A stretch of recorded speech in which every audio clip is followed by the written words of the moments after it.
Grammy Award-winning singer-songwriter, activist and a firecracker who sets global stages alight. My guest on Encore today is all those things. I'm Richelle Harrison Plesse. Thanks for joining us.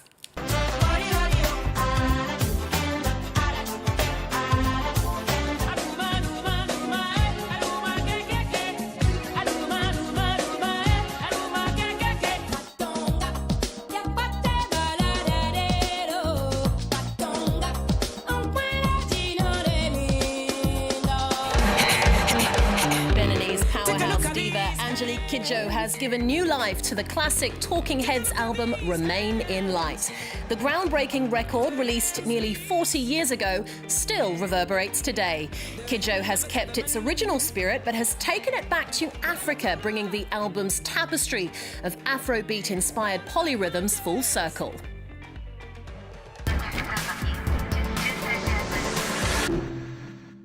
Angélique Kidjo, thank you so much for being here today. Thanks for having me. Of all the possible iconic albums you could have reimagined, you chose the Talking Heads opus Remain in Light. Why? Why? Because the first time the first year I arrived in France, I heard Once in a Lifetime at an impromptu party.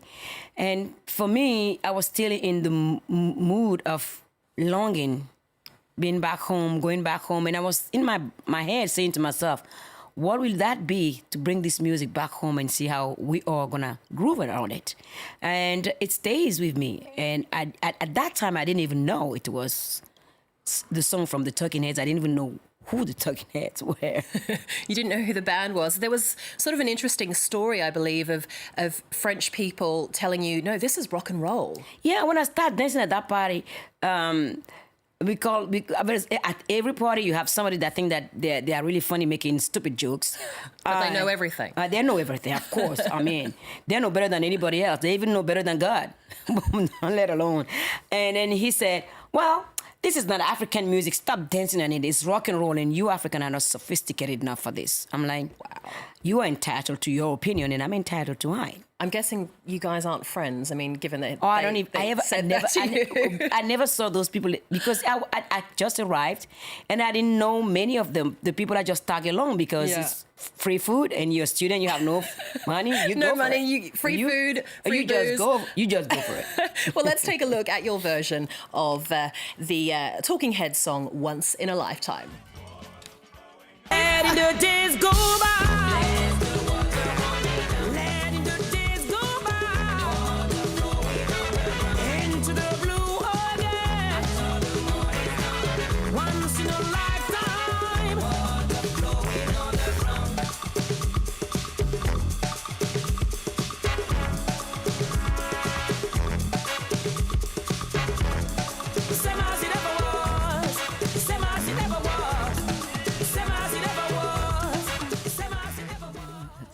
Angélique, you worked with a great team on this record, super producer Jeff Basker and Afrobeat legend Tony Allen, just to name a couple.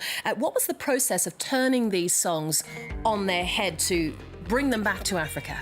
Well, as the funny guys at the party said, it's rock and roll, but rock and roll is not really popular in Africa. And for me, I discovered rock and roll when I was in Africa because my brother were playing the Rolling Stones, the Beatles stuff, they're a cover band. And it has never occurred to me that it was something from another part of the world, just music to me. So doing this album is to bring rock and roll back to its origin. It comes from Africa. Without the blues, there's no rock and roll. That's what I say.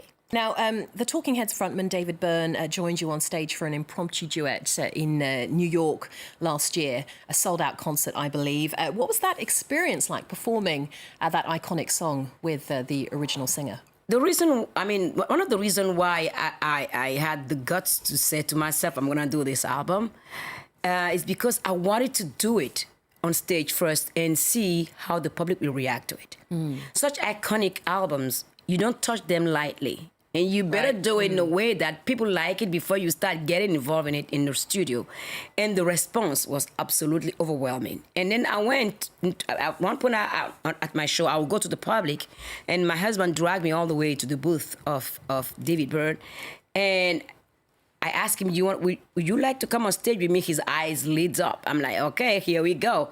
So I came back down and I called him on stage and he came and we didn't rehearse at all. It was in. He dropped his mic, I believe. Oh, he dropped my microphone. Yeah, right. It was my microphone, excuse me. But the microphone is solid enough. But the microphone knew that the hand of the maestro was on it, that he'd better work. He was in good hands with both of you. Now, there's a sense of social disquiet to the song Once in a Lifetime. Do you think the track has eerie relevance today, given the current political climate? Well, it does. It does. I mean, I try to remove that anxiety that you feel in the original album, that anxiety that at the era of Reagan, where the society was under siege by the government. And we have the same situation today. So what I bring to the table to this album is the resilience and the beauty of the spirit of African people and our joie de vivre. So I want people to realize that people come and go. The most important thing is what we do with our life. How do we respond to hate or to love? How do we prevail? If we want a better world, we have to be the world we want to be in. We have to do everything in our capacity to make the people that we put in power to understand that we lend them the power. They don't own the power. We do. Beautiful, inspiring words there, Angélique. Now, besides a glittering music career, we must talk about your work as an activist. You've been a UNICEF Goodwill Ambassador for more than 15 years now, and you recently took home the Adami Artiste Citoyen Prize.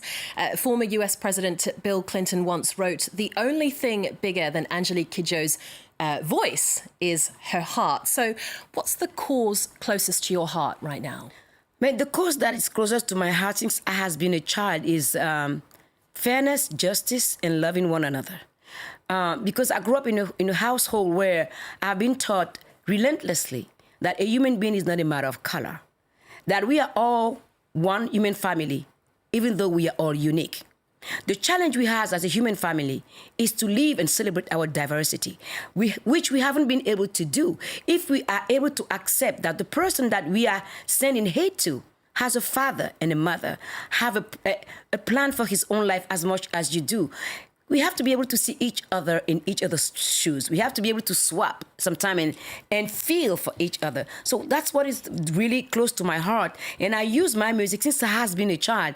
Music has always been my backbone, has always been the place where I go to find the truth, to find the strength to come back on stage without being bitter, without being angry, but just to bring people to the light of their own life. It's important for us to remember as artists that we are the one that hold the keys to close doors. We are the one that tell people when we are on stage, it's okay to feel bad. It's okay to feel weak. It's okay to fall.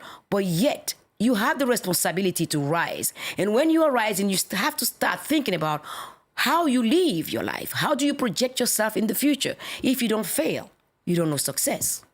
Okay, well, I want to talk about one of your other projects, your tribute to salsa and your tribute to Celia Cruz. How does the Queen of African music pay homage to the Queen of Salsa? Because the Queen of Salsa came to play in Benin. I was a teenager, and she blew my mind away. Because for me, as a young girl, I mean, we love... Salsa is huge in West Africa, pretty much everywhere in Africa. So it has always been...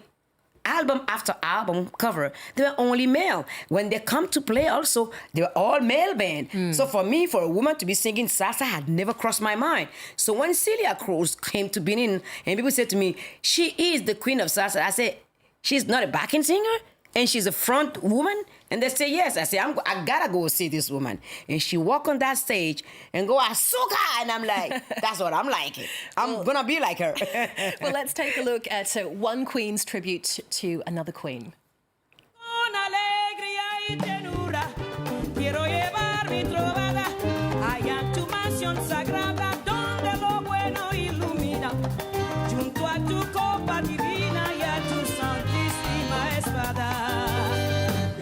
Chango, que viva Chango, que viva Chango, que viva Chango, señores.